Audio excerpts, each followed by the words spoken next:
matinal, todos los días a través de Canal 57 CBC en este horario estelar, en vivo para todo el país desde la ciudad del Alto. Bien, hoy hemos invitado al doctor Israel Quino, él es abogado de profesión. Lo hemos invitado un poco para hacer un análisis de lo que está pasando en estas últimas horas en el país. Varios hechos, varios sucesos que necesitamos un poco una explicación o por lo menos una evaluación de lo que está pasando en Bolivia. Primero nos vamos a ir a lo que ahorita está molestando a mucha gente que tiene que ver con el movimiento al socialismo, algunas organizaciones sociales, y es que en las últimas horas ha salido una orden de aprehensión contra el expresidente Evo Morales. Y en el ámbito jurídico, pues lo hemos invitado para que podamos explicar a la gente este tema que tiene que ver con esta orden de aprehensión. Licenciado, bienvenido, es un gusto tenerlo acá, muy buenos días. Estimada Fabiola, agradecido soy yo, un cordial saludo a través de Cabildo Abierto a todo el pueblo boliviano. Bien, queríamos consultarle sobre esta orden de aprehensión. ¿Está dentro de los parámetros jurídicos que se tienen que plantear? ¿Es lo jurídicamente establecido o se ha tal vez equivocado el camino para hacer este tipo de mandamientos? Lo ha dicho ya en pasadas horas el fiscal general del Estado. Ha realizado una explicación sucinta respecto a este proceso penal que se ha activado en la vía ordinaria. ¿Qué implica esto? Que no es un juicio de responsabilidades.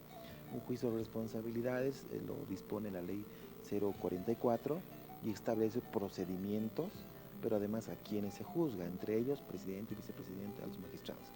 Pero este caso no es aquello. El fiscal general indicó que este proceso se activó en la vía ordinaria cuando el presunto hecho, vamos a hablar siempre de presunciones en cuanto a la comisión de los hechos, se realizó fuera del ejercicio de las funciones, es decir, fuera de, luego de haber presentado una renuncia, en este caso del exmandatario. De allí que se activa una comisión de fiscales, ¿no? Que investigan esta materia, entiendo los delitos de sedición, terrorismo y otros, y que se le activa un proceso penal. Al activarse un proceso penal, al admitir un proceso penal, se activa esta vía ordinaria y el Ministerio Público, dentro de sus facultades, lo dice la propia ley orgánica del Ministerio Público, el propio procedimiento penal, la ley dice que pueden emitir un mandamiento de aprehensión. ¿Para qué? El objetivo de un mandamiento de aprehensión no es sinónimo de cárcel, Fabiola, no es sinónimo mucho menos de condena, ¿no? El objetivo del mandamiento de aprehensión, en el caso del Ministerio Público, es hacer que el investigado se apersone ante instancias de investigación que son policía, fiscalía, para que se investigue la denuncia de un presunto hecho ilícito. Entonces el investigado se presenta, presta su declaración informativa y a partir de ahí se apertura todo un proceso de investigación penal. Inicialmente, ya como hemos visto, etapa preliminar, después etapa preparatoria, luego juicio oral. Después del juicio oral recién vendrá una sentencia. A partir de la sentencia, a pesar de la sentencia, existe un nivel de apelación en primera instancia y un nivel de apelación en segunda instancia y a casación con el Tribunal Supremo de Justicia en la vía ordinaria. Entonces, ese es el objetivo. Bien, doctor, ahora preguntarle, ¿de qué se lo acusa? Son 3 delitos, entiendo, el proceso aperturado por sedición y terrorismo, ¿no? Hay un tercer delito más que está cualificando la Fiscalía para ver qué participación tuvo o no. Con la explicación del fiscal general del Estado, indicó que realizó una llamada, ¿no? Y a partir de eso se había generado, ¿no?, las condiciones del tipo penal. Y esto hay que aclararlo muy bien. Primero, para que un tipo penal, cualquiera que fuera, en este caso sedición, tiene que haber una descomposición del tipo. ¿Qué implica esto? Que debe haber una acción típica, antijurídica y culpable. 4 requisitos que debe cumplirse para que se cometa un delito. Y ellos identificar si hubo o no hubo la acción, ¿no? Si con esa acción se cometió el delito, si esa acción está tipificada, si además de la tipificación es antijurídica y si a pesar de la comisión de la antijuridicidad es o no culpable. Entonces, si se configura el delito, entonces sí se puede generar a partir de allí procedimientos que la ley dispone, ¿no? Imputación y otros. Pero está en un momento de inicio de aquello, ¿no? Algo que también se ha visto, entiendo, el día de ayer, la jornada pasada, es que su abogado, una ex autoridad también del órgano ejecutivo aquí en el país, que se presentó en Sucre para decir cuáles son los delitos, los procesos que se están activando en función de la denuncia que se ha hecho pública. Y esto también corresponde, no por el hecho, y esto es para todos los bolivianos. ex autoridades, no autoridades, ¿no? Para cualquier ciudadano boliviano deben respetársele sus derechos, garantías y principios. Por ejemplo, uno que es clave, presunción de inocencia, Fabiola, ¿no? Se debe presumir la inocencia del incausado hasta que se demuestre lo contrario. No es al revés. No es al revés, no es que el incausado debe demostrar su inocencia, ¿no? Entonces, y hay que respetárseles absolutamente a todos las garantías constitucionales que tienen, no solamente en el país, sino a través de tratados internacionales en materia de derechos humanos, más aún con este caso tan delicado. Ahora, ¿por qué sacarse una orden de aprehensión y no una citación? Sí. Porque, según lo que usted nos explica, es para que se apersone. Sí, sí. Nos están pidiendo que venga, Ajá. porque todos pensábamos y pensamos que una orden de aprehensión tal vez es por el miedo que se tiene al exmandatario que pise siquiera suelo boliviano. Entonces, eso explíquenos. Sí, el artículo 226 del procedimiento penal le faculta al fiscal, al Ministerio Público, de emitir esta orden de aprehensión para que se conduzca al incausado y preste la declaración, por muchas razones. Inicialmente por el tipo de delito, no por la gravedad puede ser, ¿no? A evitar que se lo haga, por ejemplo, póngase un delito menor de robo, ¿no? O delitos de bagatela. El procedimiento penal es el mismo, pero por la particularidad del delito es el Ministerio Público que define, ¿no? En función, como es cabeza funcional de un proceso investigativo, en qué condición debe citárselo. Por la magnitud o por cualquier otra particularidad pueden emitir los mandamientos. O puede ser por lo que está fuera del país, ¿no? Es también una posibilidad, pero al apersonarse el abogado se está diciendo que está asumiendo defensa en el Estado boliviano, ¿no? Entonces, al asumir defensa en el Estado boliviano, con ese apersonamiento ya será el Ministerio Público que defina por ese conducto o no, pero el mandamiento ya está expedido. Y dice... Ahora, si llega el presidente o el expresidente a Bolivia y se presenta, ¿lo pueden detener? Ahí hay que diferenciar. La aprehensión es eventual, no más cuando se aprende a una persona, no más de 24 horas, ¿no? En cambio, detención es la medida preventiva mientras dure el proceso, que no debe pasar de 6 meses, ¿no? Entonces él va, se presenta a la fiscalía, declara como cualquier otro investigado, y el fiscal dice, bueno, vamos a continuar con este proceso de investigación, entonces puede retirarse, ¿no? Ahora, cualquier momento puede presentarse porque esta aprehensión no tiene tiempo, ¿no? No, el momento en el que se expide un mandamiento está vigente hasta que se cumpla. Hasta que se presente. Cuando se presenta, el mandamiento de aprehensión ya fenece, Claro. Porque el objetivo del mandamiento, ¿cuál es? Conducir a que se preste una declaración. Ahí está una explicación, y ahí estamos viendo también la orden de aprehensión para el expresidente Evo Morales. Bien, licenciado, también quisiéramos hablar un poquito sobre el nombramiento de vocales, ¿no? En las últimas horas hemos tenido en el Congreso Nacional lo que es la nominación de muchos candidatos para ser elegidos vocales. Entendemos que solo 6 tienen que ser elegidos y tienen que cumplir ciertos requisitos. Tiene que haber un porcentaje de mujeres, por ejemplo, de representación de pueblos originarios. ¿Cómo ha sido esta selección? ¿Cómo lo ha visto? ¿Se ha cumplido la normativa?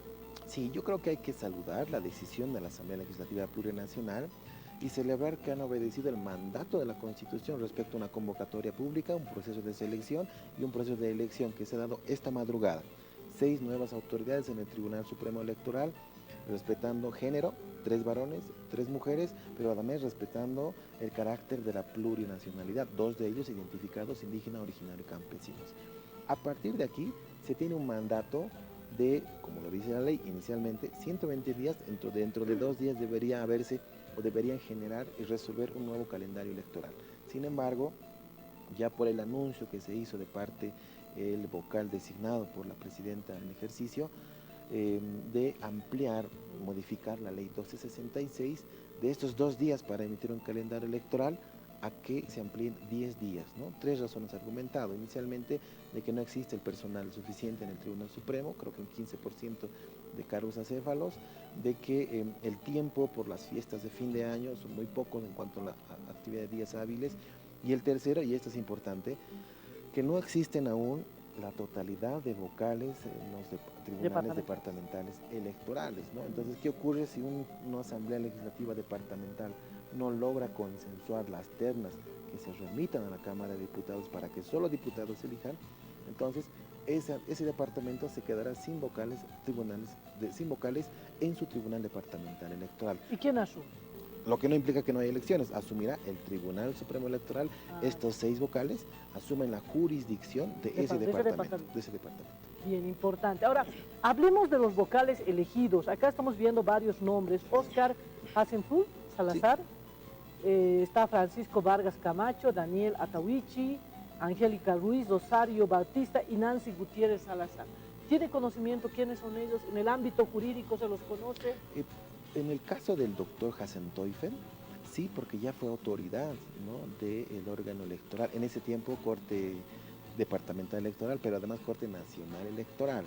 Ya fue él autoridad en este órgano de poder y ya celebró varios comicios electorales. Quizás, ¿no?, sin el ánimo de generar ningún tipo de susceptibilidad en la apreciación profesional de las demás autoridades, es quizás la autoridad con mayor experiencia de los actuales designados por la Asamblea Legislativa. Encontramos también, entiendo que hay un doctor en economía, hay un profesional que trabajó en el CIFDE de Santa Cruz, una comunicadora, ¿no?, y en función a ese tipo de perfiles, que entiendo también están entre los 50 mejores calificados, entre las notas de 8 y 10, se ha generado una designación respetando la Constitución.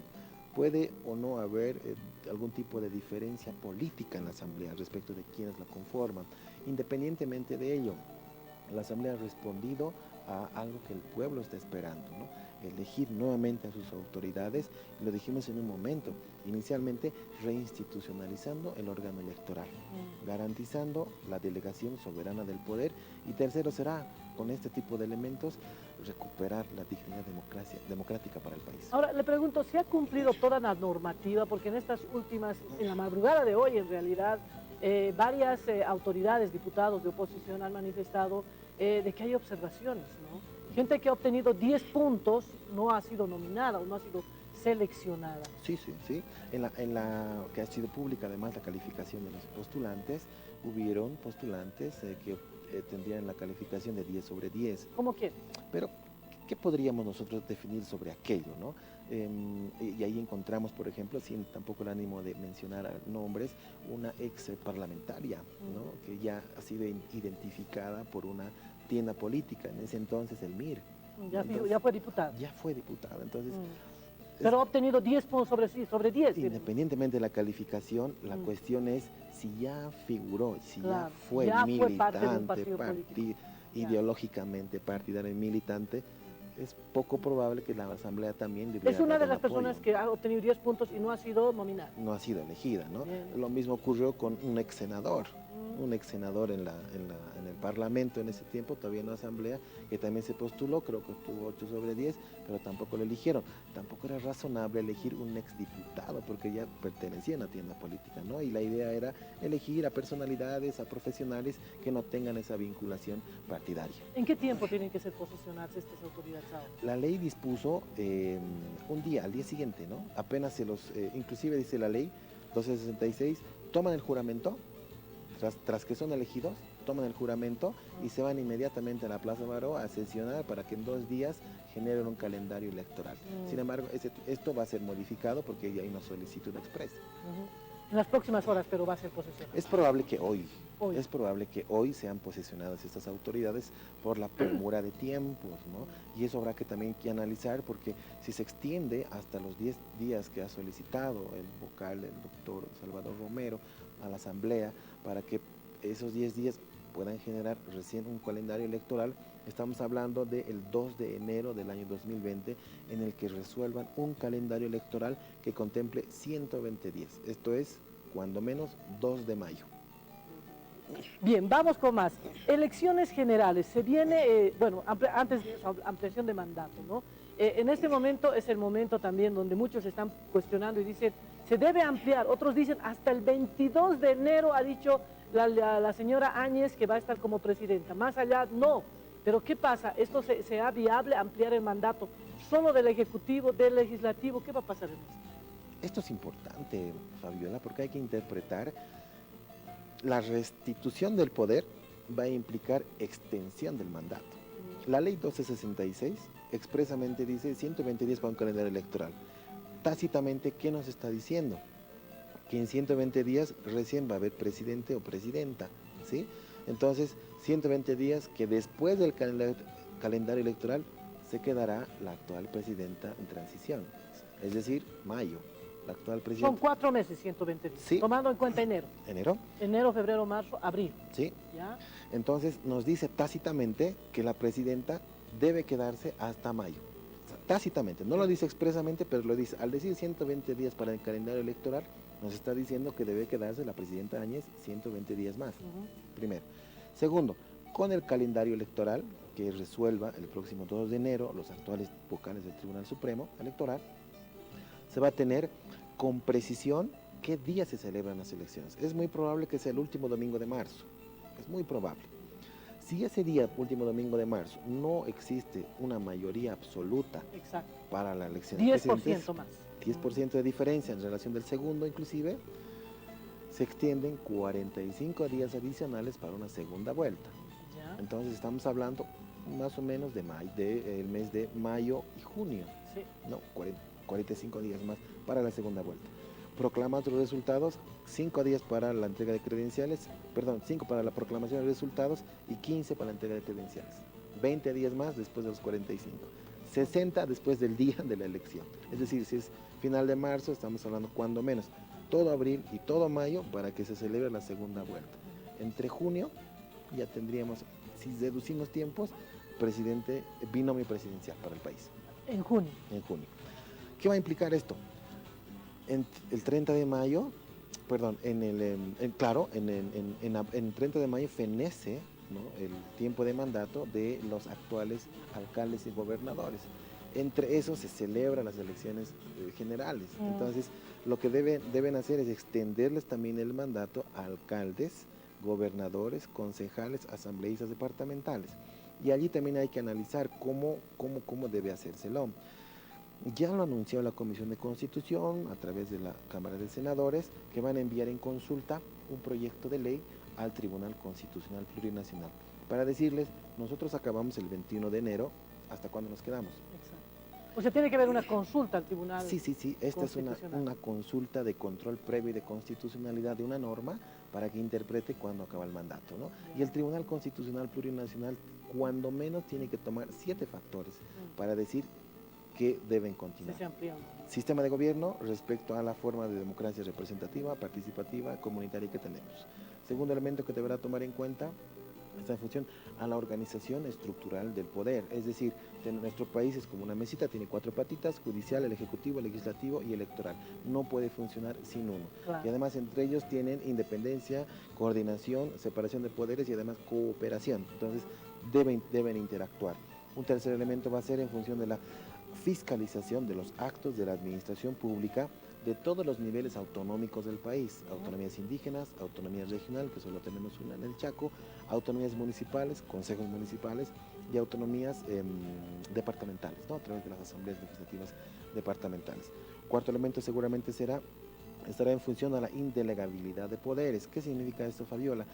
Que si tomamos el caso de que el legislativo cumpla y cese el 22 de enero, nos quedaríamos sin un poder, y ¿quién gobernaría? Estaría el órgano ejecutivo con la facultad de decretos, ¿no? Y puede emitir, y ya tácitamente se le delegaría a él, al órgano ejecutivo, la facultad legislativa, ¿no?, vía decreto supremo, ¿no?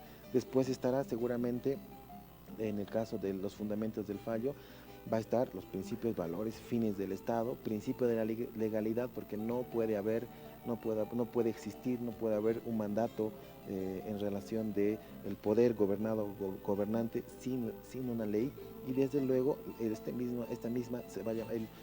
el fallo que emita el tribunal se llama declaración constitucional. No es una sentencia, no es un auto, es una declaración constitucional que además diga en relación del poder nacional, ¿no?, del poder ejecutivo, legislativo, se extiende hasta, en el fondo, hasta la transmisión del mando presidencial. Pero en el camino, como también acaban alcaldes y gobernadores, también debe extendérseles el mandato a ellos hasta también la transmisión de mando en el caso de alcaldes y gobernadores. Ahí está. Una explicación minuciosa, sin duda, sobre lo que van a ser las próximas elecciones generales, la ampliación de mandato. Entonces, la ampliación de mandato mínimamente va a ser 6 meses. Sí, cuando menos Sí, porque tomando en cuenta el calendario electoral, 4 para la celebración, con la probabilidad de que no haya ganador en primera vuelta, 45 para la segunda vuelta. Entonces, para evitar jugar, en el caso del Tribunal Constitucional, con los tiempos, la declaración constitucional dirá hasta la transmisión del mando presidencial. Exacto, pero por lo menos sería 6 meses, mínimo. En cálculo, sí, cuando menos. Cuando menos, 6 meses. Ahí está. Bien, muchas gracias, licenciado, por haber venido al programa. ¿Algo más que usted quisiera aclarar en estos temas que hemos tocado? Sí, yo creo que es importante el desafío que tienen ahora las autoridades del órgano electoral, pero también las autoridades de la Cámara de Diputados, porque ellos tienen ahora la decisión de completar la reinstitucionalización del órgano electoral a nivel departamental. Es decir, que deben acelerar también la designación de vocales en los tribunales departamentales electorales. Con la composición de los tribunales departamentales electorales y el Tribunal Supremo, tendremos ya las garantías para reconstruir, reconfigurar el poder en Bolivia, Fabiola. Ahí está, una gran responsabilidad sin duda alguna del Congreso Nacional, que todavía pensamos que en esta jornada y estas horas deben estar todavía trabajando, buscando la manera de buscar consensos, porque hay gente todavía que está disconforme con lo que ha pasado. Ojalá esto se pueda encaminar de buena manera. Muchas gracias, licenciado, es un gusto tenerlo acá para explicar también a nuestra audiencia lo que está pasando en este proceso electoral. Muchas gracias, será hasta una próxima oportunidad. Fabiola, agradecido soy yo, hasta cualquier momento, y un cordial saludo al pueblo boliviano. Bien, antes de irnos a la pausa, licenciado, si podemos hacer un aporte, estamos con la campaña de la sonrisa del niño alteño, tenemos acá nuestra anforita, por Claro favor, sí, si podemos claro aportar. Y muchísimas gracias, le decimos al licenciado. Con esto nos vamos a esta pausita y enseguida estamos con más del programa.